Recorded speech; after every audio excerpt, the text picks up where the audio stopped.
and well met, my good fellows. My name is Eldona and we're going to talk today about your Renaissance garb, your costume. It's never too early to begin. And number one on my list is footwear. This, for example, was purchased at a thrift store. Perfectly suitable footwear for a woman, or the slouch boot works very well too, depending on your costume. You are likely to be on your feet most of an 8-hour day. Resources can be thrift stores, online, or fair vendors. Good footwear matters so much. However, absolutely no sneakers or tennis shoes. They're just too out of character. Work to find period appropriate. Leather if you can, for comfort and wear. You'll get your 10,000 steps in for sure. Watch colors, whether you're court or surf. Now, back to the top. Headwear. Let me just say that you would have been considered to be not fully dressed if you went out without something on your head. The choice you make depends greatly on your character and the weather, but consider a bicocker. I bet you didn't know that's what it was called. Men and women wore these things. A flat hat or a mushroom hat can be worn by men or women, and often we add a feather. Or you just might find it necessary to wear a wimple with your costume. Somewhat of a masked effect too. A lyra pipe and a hood. This one with dags. Doesn't have to have dags. Used in a sentence. Well, if you must know, the tip of my lyra pipe is blue because I forgot to gather it up before using the porta potty at the Renaissance Fair. It's a fun piece to wear, usually found on a man. And here's another hood style with a little diamond-shaped piece in the front. There are instructional videos on YouTube on how to make one of these. You see, it doesn't have the dags, nor does it have the little tail. But it's going to keep you dry and warm if it gets cold. And for some costumes, it's absolutely appropriate.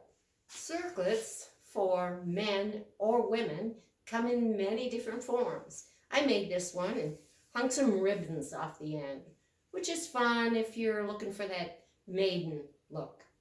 This is a man's circlet.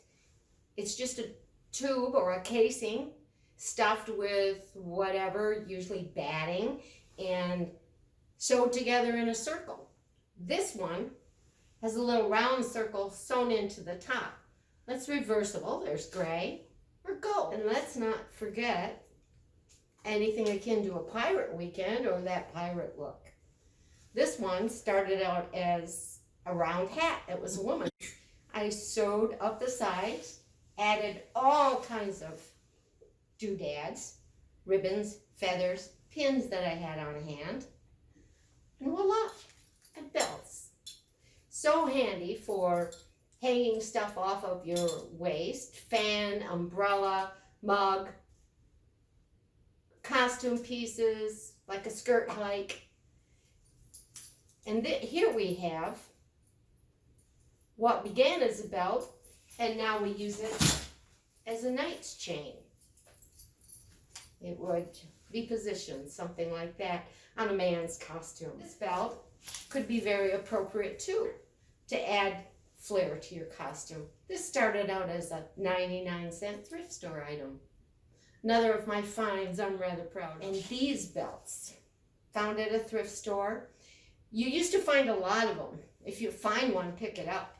It's a rather nice costume item to have on hand. There are several different gypsy-esque costumes or knight's costumes. The knight might wear something like this on his waist with a surcoat. And they're getting a little hard to find, so if you see one, grab one. If you don't want to keep it, I'll take it. Here we have a long leather belt. This is something that you might tie around your waist, hang your mug off it, or other items. Number 4, we'll talk about your costume. Let's consider carefully that the fabric that you use. Cottons and linens would be very appropriate. Linen was used a lot. Brocades for the more courtly look, and wools, though often appropriate, can be heavy and warm to wear here in Florida.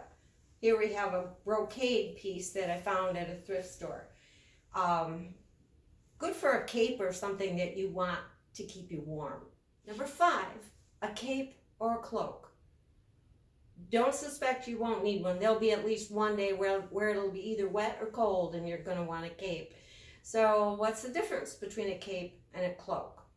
Capes tend to be shorter. Cloaks are full length or calf length. So those flappy things superheroes wear are capes. Capes also don't have hoods most of the time. And they don't necessarily close at the front. Might just hang off your shoulders. On the cloaks, on the other hand, fall to below the knees and are often floor length. YouTube has some no-sew or quick sew methods. And here we have a cape. The other thing I want to say about a cape or a cloak or your shoes, certain parts of your costume, use water repellent on them. Water repellent on everything, especially a footwear. And we're not wearing any sunglasses. No sunglasses ever. It's just not going to work with your costume. But sunscreen, yes. Let's talk about watches, Fitbits, phones, tablets. No, no, no. You've worked hard at this. Don't spoil the illusion. Let's talk jewelry. These are pieces, thrift store finds, and they work very well with certain costumes. Men or women might be wanting to wear jewelry. Definitely earrings. Not everyone, but earrings might work for your costume. I found these bracelets at the thrift store. I wear them to the Ren Fair with one or another costume every year. And a crucifix is appropriate. This is a nice wooden one, and people of all walks of life might have worn a crucifix. You absolutely don't have to, but if it works with your costume, consider it. As far as your wedding or engagement rings, wear them if you wish. Nobody's going to ask you to take them off. I mean, come now. I might take off this cocktail ring, but I'll keep on my wedding band. Now, if we could talk about fair wear. You're going to want to eat sometime during the day, I'm quite sure. And if you eat out with our patrons in the public, you'll want to have appropriate dishes to eat out of. These are some things that you might want to look for when you get into the thrift store. A mug. Absolutely look for one of these. This is a nice stainless steel one. Some are a little bit more tinny and some are copper. This is a particularly nice one I like. $3 at a thrift store. Wood or pewter dishes or plate. A wooden bowl, a wooden spoon. Very appropriate. As far as resources for your costume ideas, let's look at Google Images, the good old library. If you haven't been to one lately, check it out. I have several costume books I might loan or share information from. I'm very particular about getting them back, however, and I will hunt you down.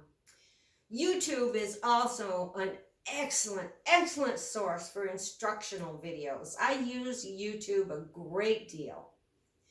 Pinterest.com. I scour thrift stores and clearance sales for this stuff all year long, and I have quite a stash, and sometimes I can loan. Remember, I'll hunt you down if you don't give it back. Believe me, I'm quite the bargain hunter, and I might let you buy it from me. I mean, $2 or $3 I spent for it, and it could be yours. I really do not mind if you want to share your costume ideas with me, or if you have questions or concerns about your costume, please contact me. With that, my good cousins, I bid thee farewell, and I shall see thee anon.